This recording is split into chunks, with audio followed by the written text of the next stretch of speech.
Bajrang Dal ban करो बोलते तो भी शायद कुछ समझ में आता, आरएसएस भी बैन करो बोले तो कुछ समझ में आता, पीएफआई बैन करो या फिर एसडीपीआई बैन करो करके बोल रहे हैं, तो ये मुझे तो समझ में नहीं आ रहा है। आज ये हलाल का मामला उठता था, जेडीएस कांग्रेस मिलकर रहती तो, हिजाब का मामला उठता था, किसकी तभी माइके लाल में दम रहती थी अगर हमारी गवर्नमेंट होकर रहती तो। ये कांग्रेस वाले मुफात परस्तां का काम करको इन्हों अपनी रोटी के ऊपर मस्का डालने का काम करे। इन्हों हमारे कौम के भाई को बच्चे के ऊपर जुल्म हो रहा, हमारे कौम के भाई के बच्चे के ऊपर इतना टार्चर हो रहा है। मेरे आंखें में पानी आगा। टीवी वाला कैमरा ले को एक भाई को बच्ची के पीछे भाग ले को जाता, वो देख को मेरे आंखें में पानी आया जी, आंखें में पानी आया, हमारे संभालने नहीं हुआ। वेलकम टू बेंगलुरु अखबार। मैं हूं आपके साथ अशफाक अहमद सिद्दीकी। पिछले 2 दिन में कांग्रेस के बड़े दिग्गज नेता राहुल गांधी का दौरा हुआ कर्नाटका में आइंदा आने वाले चुनाव की तैयारी को लेकर, लेकिन साथ ही साथ उसी दिन सबसे बड़ी बैड लक कांग्रेस के लिए हो गई कि कांग्रेस के सबसे बड़े पुराने नेता सीएम इब्राहिम ने कांग्रेस से इस्तीफा दे दिया और जेडीएस में उन्होंने शमूलियत कर ली। ये इंट्रोस्पेक्ट का टाइम है कांग्रेस के लिए कि किस तरह से वो एक बड़ी 18% की माइनॉरिटी को लेकर साथ चलेगी। इसके साथ कई सारे सवालात हैं जिनका जवाब आज हम मांगेंगे बेंगलुरु के पादरायनपुरा के एक्स कॉर्पोरेटर और बीबीएमपी में एजुकेशन कमेटी के स्टैंडिंग कमेटी के चेयरमैन भी रहे इमरान पाशा, इनसे बात करते हैं। सर, सबसे पहले कांग्रेस से इस्तीफा देना सीएम इब्राहिम साहब का, आपको क्या लगता है कि कांग्रेस फेल हो चुकी है माइनॉरिटी को साथ लेके चलने में? नहीं, कांग्रेस पार्टी जो है बहुत काफ़ी सालों से अब पिछली वाली बात नहीं रही, क्योंकि आप देखते आए हो हर इलेक्शन में, चाहे असेंबली हो लोकसभा हो, वन बाय वन इनका डाउनफॉल हो रहा है। नॉर्थ इंडिया में टोटली ख़त्म हो गई। दिल्ली में कांग्रेस थी, शीला दीक्षित, तो आज अरविंद केजरीवाल सीएम है, यानी कि सेकेंड टर्म। पंजाब में कांग्रेस थी, वहाँ पर आज आम आदमी पार्टी, अरविंद केजरीवाल पार्टी वहाँ पर सत्ता में है। तो ऐसे नॉर्थ इंडिया के आप जितने भी स्टेट्स ले लो, वन बाय वन करके बोल के ख़त्म होते आ रही है कांग्रेस। तो ठीक इसी तरह से अभी कर्नाटका में भी ख़त्म हो गई नहीं है। कर्नाटका में जब हिजाब का मसला शुरू हुआ तो पूरा 1 महीना किसी कांग्रेस के बड़े नेता, किसी दिग्गज एमएलए, 7 एमएलए होने के बावजूद, 3 एमएलसी होने के बावजूद, राज्यसभा के एमपी होने आवाज़ नहीं उठी। जब मामला तूल पकड़ गया तो कांग्रेस ने इल्ज़ाम लगाया कि पीएफआई की जो स्टूडेंट विंग है सीएफआई, वो जिम्मेदार है, इसलिए वो सीएम बम्बई तक पहुंच गई एक मेमोरेंडम लेके कि सीएफआई, पीएफआई, एसडीपीआई को बैन किया जाए बजरंग दल के साथ। क्या कहेंगे, क्या फेल्यूर समझते हैं उनका? देखो, किसी भी कौमी तंजीम को ब्लेम करना ठीक नहीं है। हमारा फ़र्ज़ बनता है कि हम चाहे कोई भी पार्टी से हो, इलेक्शन जब आएगा हम लड़ेंगे अपोजिट, लेकिन जब कौम का मसला आता है तो हमको सब मिलकर सोच समझ कर बात करना चाहिए। अभी कांग्रेस वाले बोल रहे हैं कि ये एसडीपीआई वाले जो हिजाब को लेकर केस फाइल करके ये मामले को बिगाड़ दिए, ख़राब कर दिए, और XYZ कुछ भी रीज़न हो, तो इसके लिए हम लोग अप्रोच किए सीएम को कि ये एसडीपीआई बैन करो, है ना? यही आपका सवाल है। जी।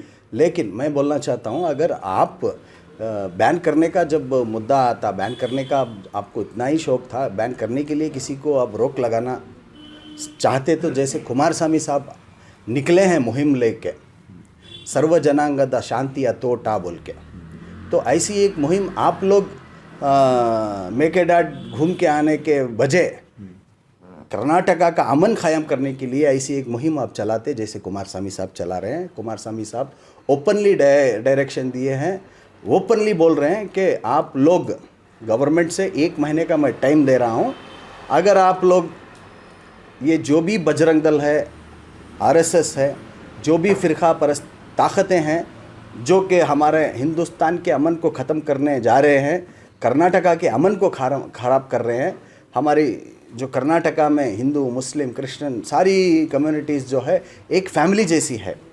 हमारा कॉन्स्टिट्यूशन क्या कहता है? कॉन्स्टिट्यूशन के मुताबिक हर इंसान को यहाँ पर राइट्स है जीने के लिए, खाने के लिए, पीने के लिए, रहने के लिए, सोने के लिए, जिसके दिल में जो आए वो करे। कानून के दायरे में अपनी ज़िंदगी जो है उसको पूरा हक अल्लाह ने भी दिया है और हमारा संविधान ने भी दिया है। तो ये मामले को कुमारस्वामी साहब जो जिस तरह से लेके गए, अगर ये काम कांग्रेस वाले करते तो शायद कुछ बात बनती। बजरंग दल बैन करो बोलते तो भी शायद कुछ समझ में आता, आरएसएस भी बैन करो बोले तो कुछ समझ में आता, पीएफआई बैन करो या फिर एसडीपीआई बैन करो करके बोल रहे हैं, तो ये मुझे तो समझ में नहीं आ रहा है। सर, पिछले 70 साल हमने देखा है कि ज़्यादातर माइनॉरिटी कम्युनिटी ने कांग्रेस का हाथ थामा है, लेकिन कुछ दिन पहले जब एमबी पाटिल को कैंपेन कमेटी का चेयरमैन बना गया, मोस्ट ऑफ द माइनॉरिटी दिग्गज एमएलए स्टेज से एब्सेंट हो चुके थे। कई सारे जो प्रोग्राम वहाँ भी एब्सेंट हैं।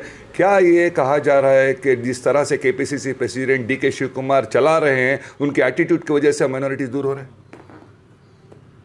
हाँ, ये भी एक है कि स्टेट प्रेसिडेंट का जो रवैया, जो एटीट्यूड है, वो बहुत सारे लोग बोल रहे हैं कि ये हमको पसंद नहीं है बोल के साफ दिख रहा है।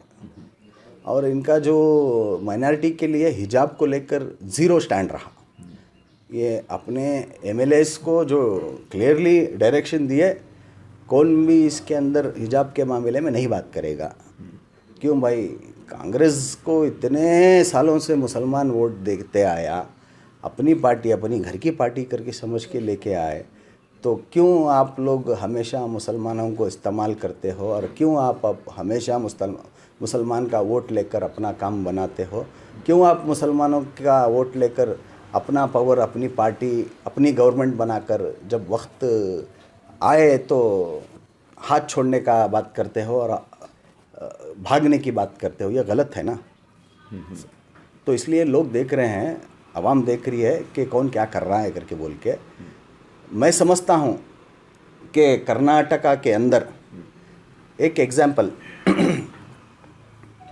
जो कि कहीं पर भी मेले हो रहे हैं, वहाँ पर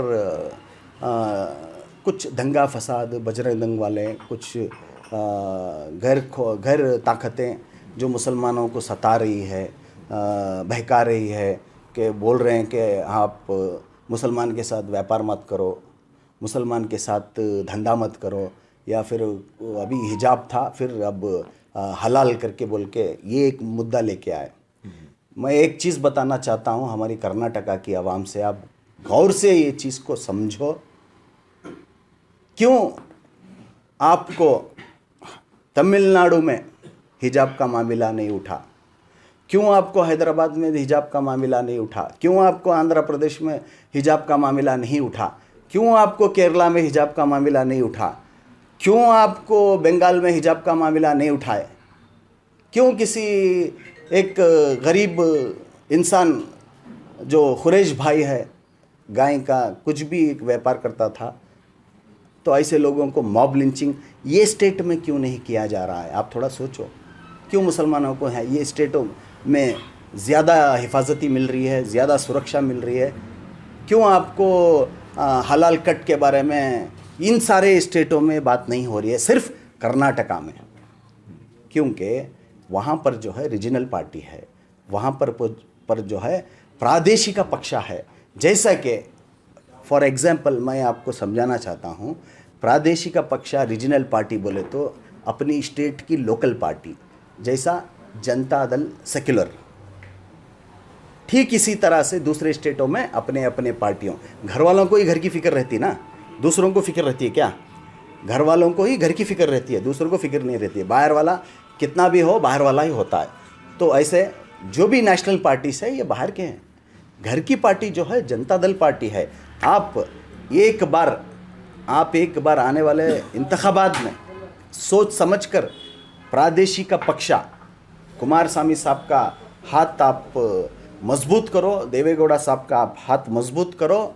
इंशाअल्लाह ये जो भी परेशानियाँ, ये जो भी मुसीबतें, ये जो भी जुल्म जो हमारे माइनॉरिटीज़ के ऊपर कर्नाटका स्टेट में हर दिन देखने को मिल रहा है, मैं समझता हूँ आने वाले दिनों में ये सारी चीज़ें बंद हो जाएगी, ख़त्म हो जाएगी। आप हमको पावर में लेके आओ, इंशाअल्लाह हम देवेगौड़ा कुमारस्वामी साहब के साथ, सीएम इब्राहिम साहब के साथ जुड़कर हम काम करेंगे हमारी कम्युनिटी के लिए, इंसानियत के लिए। चाहे कोई भी कम्युनिटी हो, हिंदू मुसलमान, सबको हम साथ लेके चलेंगे, अमन कायम करेंगे। सर्व जनांगद शांतिया तोटा जो है उसको हम कायम करेंगे। मेरा आखिरी और इम्पॉर्टेंट सवाल, क्योंकि दिग्गज नेता जेडीएस में वापस आ रहे हैं, लोग अगर जेडीएस का हाथ थामना चाहे तो एक मन में डाउट ये आता है कि क्या कुमारस्वामी कभी अपॉर्चुनिटी आके बीजेपी का हाथ थामेंगे कि नहीं थामेंगे? ऐसे सब सवाल नहीं करे तो बेहतर है। अभी तुम्हें सभी तुम्हें पूरे न्यूज़ वाले मिल को पूरा ख़राब कर रही सो। लास्ट टाइम भी ऐसा न्यूज़ वाले बोले, क्या कर को बोले, कुमारस्वामी साहब बीजेपी के चले जाती हैं, बीजेपी के चले जाती हैं, बीजेपी के चले जाती हैं। ये कांग्रेस वाले बोल को भेजते सुधरे जन्यांग को, कांग्रेस वाले सिखा को न्यूज़ वाले भेजते सो। 2018 में भी ऐसा अच्छे रैंक प्रोपेगेंडा करे, क्या कर को कुमारस्वामी साहब 2006 में चले गए थे कहते, अब फिर 2018 में जारी कर को उन्होंने अम्मा की, बाबा की, बाप की, हर किसी की कसम खा को, उनका जो भगवान है उसकी भी कसम खा को बोले मैं बीजेपी के साथ हाथ नहीं मिलाता कर को। 2018 में जब इलेक्शन हुआ उस वक्त, ठीक इलेक्शन के बाद क्या हुआ, क्या बीजेपी वाले नरेंद्र मोदी से लेको, अमित शाह से लेको, पूरे नेशनल लेवल के लीडर कुमारस्वामी साहब के घर के पास आए, फ़ोन करे, क्या कुमारस्वामी साहब तुम्हें हमारे साथ आ जाओ, देवेगौड़ा साहब तुम्हें हमारे साथ आ जाओ, अनकंडीशनल तुम्हें सपोर्ट करती हैं हमें, अनकंडीशनल 5 साल तुम्हें सीएम बनकर होकर। कौन? बीजेपी वाले। रहना तो नहीं रह सकते थे क्या? मैं कांग्रेस वाले यहाँ से बोलना चाहता हूँ, रहना तो नहीं रह सकते थे क्या कुमारस्वामी साहब? अभी भी उन्होंने सीएम रहते थे, खाली मिसगाइड कर रही सी है जरा कांग्रेस के आदमियाँ जो हैं मिसगाइड कर रही सो। अब उन्होंने नहीं अपनाना चाहे, कब की एक क्या की एक पूरे मिल को साथ में उस वक्त जब पार्टी बचाना था उस वक्त, अब जितने भी कांग्रेस में ही उन लोगों में साथ दिया ना, बीजेपी के साथ जेडीएस का झंडा हाथ उठा ले खड़े थे ना।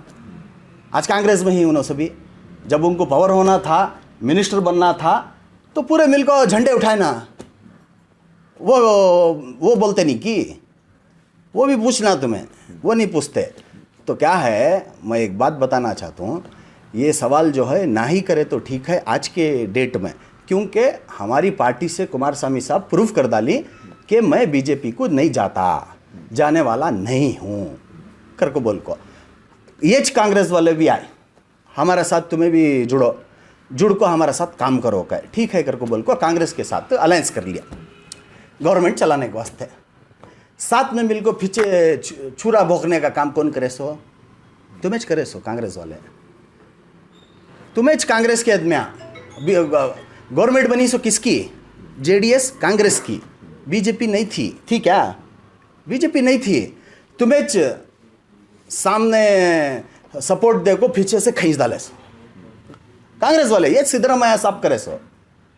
सिद्धरामैया साहब उनके फॉलोअर्स को बोल को, उनकी टीम को सेट कर को 17 एमएलए को उन्होंने क्या कर डाले, कांग्रेस से रिजाइन करा को बीजेपी को भेज डाले। आज 17 एमएलए जो कांग्रेस के जाको बीजेपी के कांग्रेस के बीजेपी में जमे, उन्होंने नहीं जम कर रहते तो आज भी जेडीएस कांग्रेस की गवर्नमेंट रहती थी। ये सारे चीज़ें हमने देखने को मिलते थे। अपने मुफाद के वास्ते खम को कटा लीजिए, अपने मुफाद के वास्ते। आज ये हलाल का मामला उठता था, जेडीएस कांग्रेस मिलकर रहती तो। हिजाब का मामला उठता था, किसकी तभी माइके लाल में दम रहती थी अगर हमारी गवर्नमेंट होकर रहती तो।